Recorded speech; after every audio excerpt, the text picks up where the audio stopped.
Hello everyone and welcome to the Young and the Restless channel. I hope everyone is having a wonderful day. Before we begin, please hit the subscribe button and give this video a thumbs up. In the tense, shadow-soaked atmosphere of Las Vegas, Adam Newman steps forward and takes charge of a situation that is already spiraling beyond control. Nick Newman is visibly deteriorating, every passing hour without proper medication dragging him deeper into withdrawal, his body betraying him in ways that are becoming impossible to ignore. Adam can clearly see the physical and mental strain etched across Nick's face, the instability that threatens to derail everything they are trying to accomplish. Yet the stakes are far bigger than Nick's condition alone, because they are still preparing to ambush Matt Clark, a man who has always thrived in chaos and manipulation. Adam quickly realizes a brutal truth. Nick is not in any condition to stand against Matt. Not like this, not now. And in that moment of desperation, Adam makes a decision that will change everything, urging Nick to give in and take the drugs he so desperately needs just to function.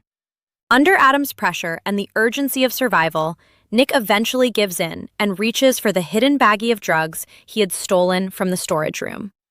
It is a decision born not from weakness alone, but from the crushing necessity of being able to stand, think, and fight alongside Adam in a mission that cannot afford failure.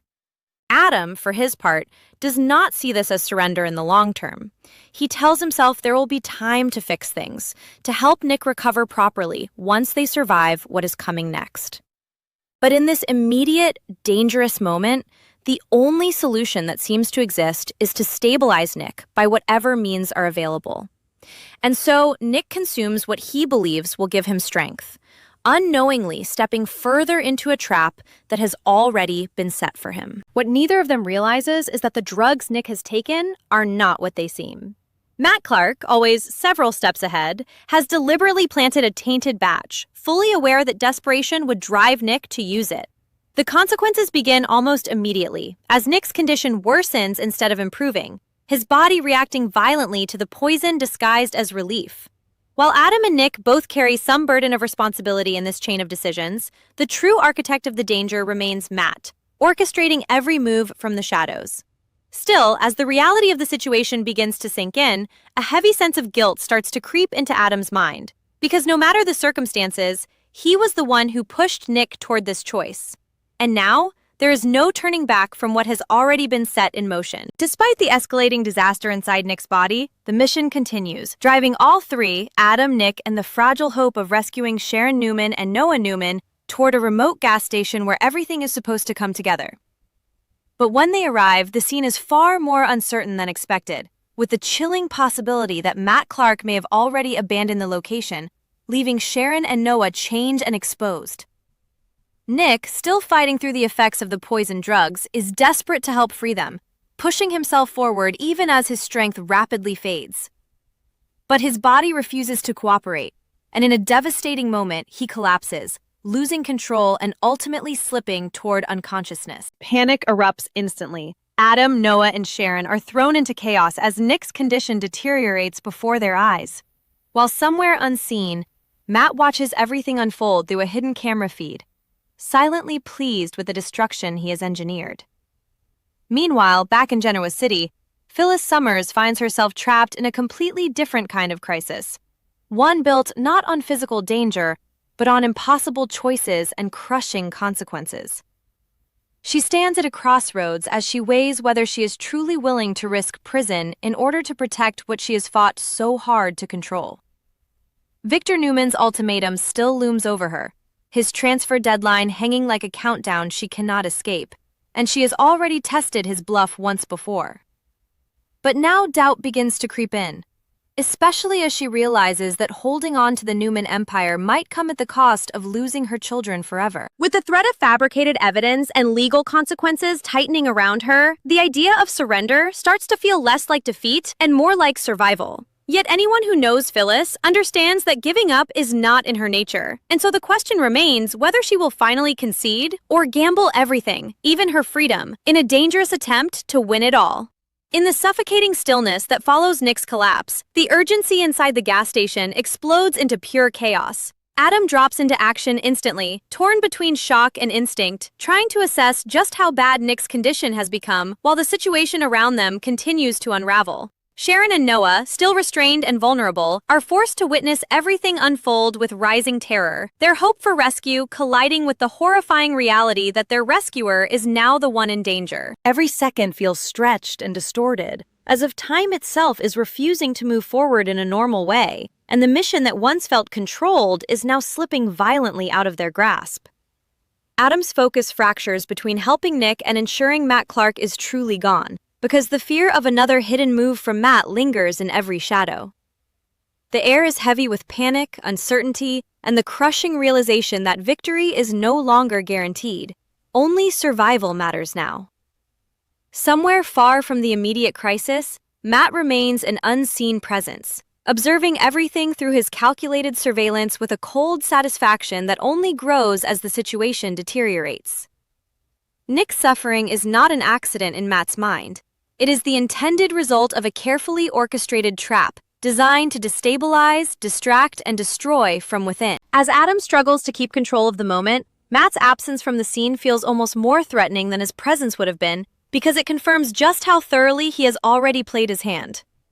The gas station has become a pressure cooker of fear and desperation, where every decision carries consequences that no one has time to fully process. Sharon and Noah's fear intensifies as they realize help is not arriving cleanly or safely. It is arriving broken, fractured, and collapsing under its own weight. Back in Genoa City, Phyllis Summers remains trapped in her own psychological battleground, where no physical danger exists, yet the stakes feel just as lethal. Victor Newman's ultimatum continues to echo in her mind, forcing her to confront the possibility that her ambition may finally be cornering her into an irreversible choice. The empire she has fought for suddenly feels less like a victory and more like a ticking time bomb, especially when measured against the emotional weight of her children potentially walking away from her forever. Her confidence wavers in subtle but meaningful ways, not enough to surrender yet, but enough to crack the certainty she once held so tightly.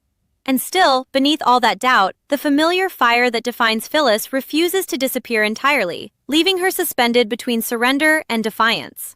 As both stories continue to spiral in opposite directions, one collapsing under physical collapse in the desert heat of Las Vegas, the other burning quietly in the calculated silence of Genoa City, the sense grows that every choice being made now is pushing everyone closer to a point of no return.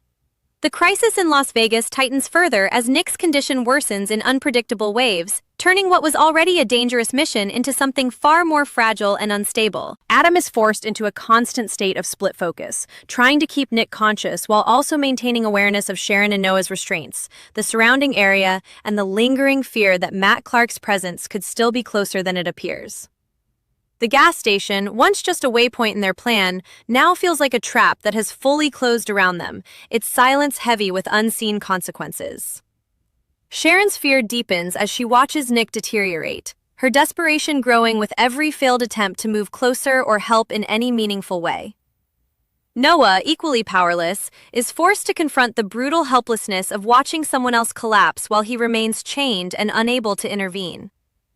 The entire scene becomes a suffocating blend of urgency and helplessness, where every second that passes only raises the stakes higher. Nick, caught in the violent aftermath of the tainted drugs, drifts in and out of awareness, his body fighting a battle that no one around him can control. Adam, now fully aware that something is deeply wrong, begins to suspect that this is not just a bad reaction, but something far more calculated, though the full truth still remains just out of reach. Panic begins to give way to grim realization as the situation escalates beyond simple medical distress into something that feels deliberately engineered. The mission to rescue Sharon and Noah is still technically in motion, but it is rapidly collapsing under the weight of Nick's condition, forcing Adam into impossible choices with no clear path forward.